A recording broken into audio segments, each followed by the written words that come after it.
And joining us now with analysis and reaction to last night's debate is Joshua Blank, the Director of Research for the Texas Politics Project at the University of Texas. Thank you so much for being with us this morning. Thanks for having me. So we will talk about both candidates, including unsubstantiated statements former President Donald Trump made.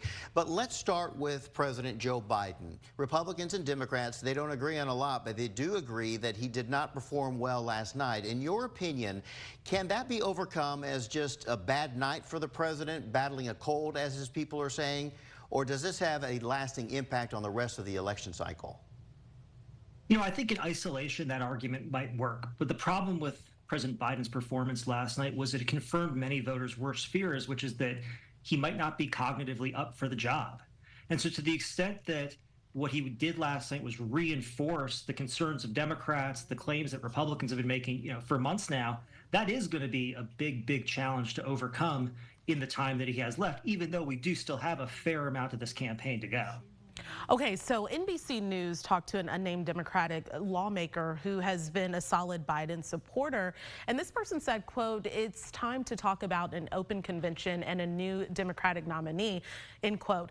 Some within the Democratic Party are calling for Biden to step aside and find his replacement. How realistic, though, do you think that is? And what's the process for that to happen? Yeah. It's not entirely unrealistic. I think it became a lot more realistic after last night than it certainly has, at any point up until this point. As of right now, look, the process has played itself out. Democratic voters in all of the states have chosen Joe Biden as their nominee, and it's not going to be the case that the convention is simply going to pick someone else unless that is Joe Biden steps aside and allows them to do that. The way that would happen, if it is going to happen, is it's going to be the result of a lot of internal discussions. And I think what it's really going to come down to is a discussion with major donors. Because right now, if you're a major donor of the Democratic Party being asked to sink tens of thousands, hundreds of thousands, even millions of dollars into Democratic campaigns, that's becoming a very hard argument to make. And if the Biden campaign is going to be resource strapped, they may have no other choice but to step aside.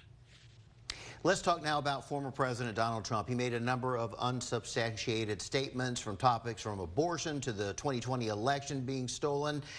I know that from the Texas Politics Project's previous polls, there are, the support for him in Texas is very strong. In fact, once he was convicted, his support became even stronger in some parts. So what sort of impact do you think this debate last night and these things that he was saying will have on the general populace of voters?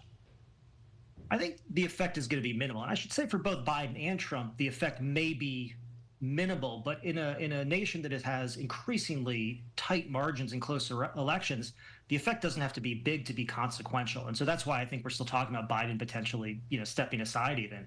In the case of Trump, in some ways, he benefits from the fact that a lot of last night is a lot of people would say Trump being Trump.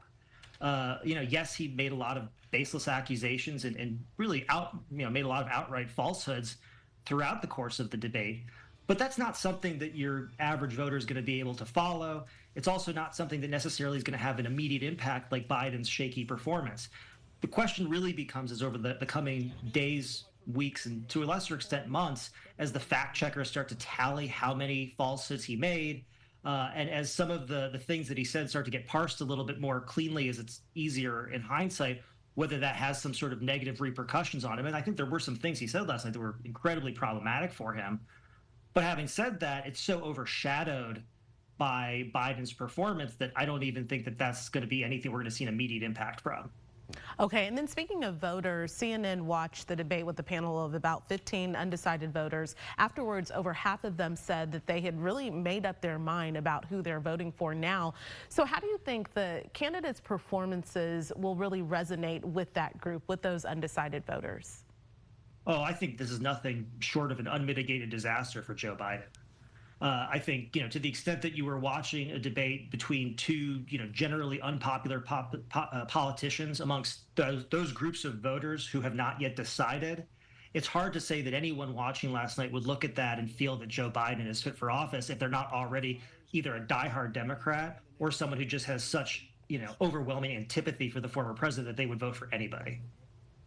Joshua Blank with the Texas Politics Project, thank you so much for joining us and for your insight this morning. Thanks for having me.